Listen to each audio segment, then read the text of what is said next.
So Marina Mabry has responded to the to everything that's going on. Marina Mabry just looked like she was just unhinged out there after looking at this, man. Are here the night after WNBA fight night. Sophie Cunningham putting JC Sheldon in a clinch. Marina Mabry targeting Caitlin Clark. Oh, and Marina Mabry is going to get ejected. If the officials saw that, Marina Mabry is going to get ejected. Well, they're going to go and look at it. All they had to do was just eject her. All they had to do was eject her, and none of this happens. If the referees had ejected Marina Mabry, nothing else happens. The Sophie Cunningham situation does not. A lot of it is centered around the last 46 seconds where Sophie Cunningham hard fouls JC Sheldon. She gets ejected, JC gets ejected. Does Lindsay? I think Lindsay gets ejected. And you know, in watching the broadcast, even the broadcasters at the time mentioned if they would have just ejected Marina Mabry, this probably wouldn't have happened. Marina Mabry has finally broken her silence after one of the most chaotic nights in recent WNBA history. What unfolded between the Sun and the Fever wasn't just intense, it was borderline unhinged. 6 technical fouls, 3 ejections, and 2 flagrants. This game spiraled into absolute madness. But the moment that flipped everything upside down was a hard-to-watch shove that left fans, commentators, and players stunned. Marina Mabrey blindsided Caitlin Clark, sending her sprawling to the floor without provocation and, more shockingly, without being tossed from the game. Meanwhile, Sophie Cunningham was immediately ejected for a less blatant foul. Fans erupted over the double standard, questioning how the league's officials could get it so wrong in real time. As the dust settled, the league made a quiet but powerful move, reclassifying Mabry's shove as a flagrant 2. No press release, no primetime announcement, just a quiet update buried in a league recap. It was damage control and everyone knew it. So what really happened that night? Let's rewind. With 46 seconds left on the clock, Sophie Cunningham fouled JC Sheldon and was instantly ejected.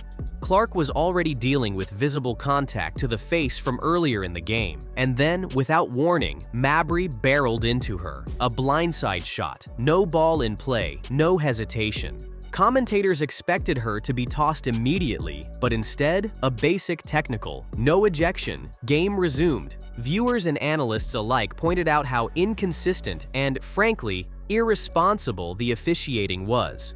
Sophie was penalized harshly for a borderline call. Mabry, who delivered a full-speed hit, stayed in the game. The footage went viral in minutes. Fans across social media, whether Clark supporters or not, were asking the same question: how is she still in the game? The WNBA's officiating crew issued a statement defending their decision, saying the contact didn't warrant a flagrant 2. But the league's post-game decision proved otherwise. Their quiet correction only amplified outrage. If this play was excessive and unnecessary 24 hours later, why wasn't it the moment it happened? The issue isn't just one bad call, it's systemic. 4 players were fined that night, multiple infractions, yet the worst foul of the evening was downplayed in real time.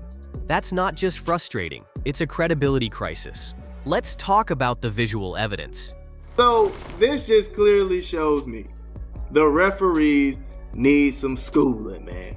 Okay? They need some schooling. You had these referees out here clueless, man. And I was wondering what was taking them so long to call the right call. I swear to you, man, we lived 2 lifetimes before they came back and said what they needed to say about the nonsense that happened. At the end of the day, as long as bad referees are allowed to do whatever the hell they want to do, as long as bad referees can get away with every single thing they want and can get away with stuff like this, nothing will ever change. But Marina Mabry commented on TikTok about the whole situation, and this is what she said: "Every time they comment, I make dollars." Clark was feet away from the ball when Mabry lunged. The contact was direct, aggressive, and aimed at her upper body. Whether you like Clark or not, the inconsistency here is impossible to defend. Cunningham's foul, for comparison, looked like a typical hard playoff foul, nothing malicious, yet she was ejected on the spot. Where's the balance? The league eventually upgraded Mabrey's penalty, issuing fines and confirming what fans already knew. This wasn't just an oversight, it was a total misread. And Mabrey's reaction? She didn't offer regret. She doubled down. In a now viral TikTok, she joked, "Every time they comment, I make dollars." The message? She wasn't just brushing it off, she was using it. Whether that's confidence or defiance is up for debate, but it's clear she's leaning into the controversy. Fans either respect the boldness or despise the nonchalance. Either way, she's the center of attention now. This isn't new behavior for Mabrey.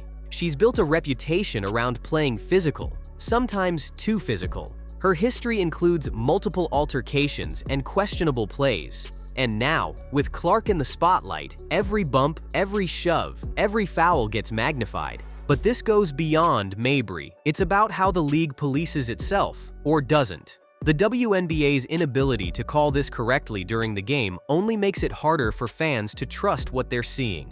Referee Ashley Gloss defended her decision after the game, saying it didn't hit the threshold. But less than 24 hours later, the league overruled her. That contradiction speaks volumes. How can players trust officiating when a call that was supposedly below flagrant level gets upgraded after public pressure? The inconsistency isn't just confusing, it's damaging. It leads to games where no one knows what's acceptable. It causes tension to boil over, and it leaves players like Clark and Cunningham carrying the weight while the league fumbles accountability. Clark, after being poked in the eye and bumped repeatedly, was hit with a technical of her own for reacting, and Cunningham, who plays physical but fair, was given a penalty that many believe was overly harsh. If the refs had gotten Mabrey's call right, maybe the chaos wouldn't have followed. Maybe Clark wouldn't have been flagged. Maybe the game would have ended without 3 ejections.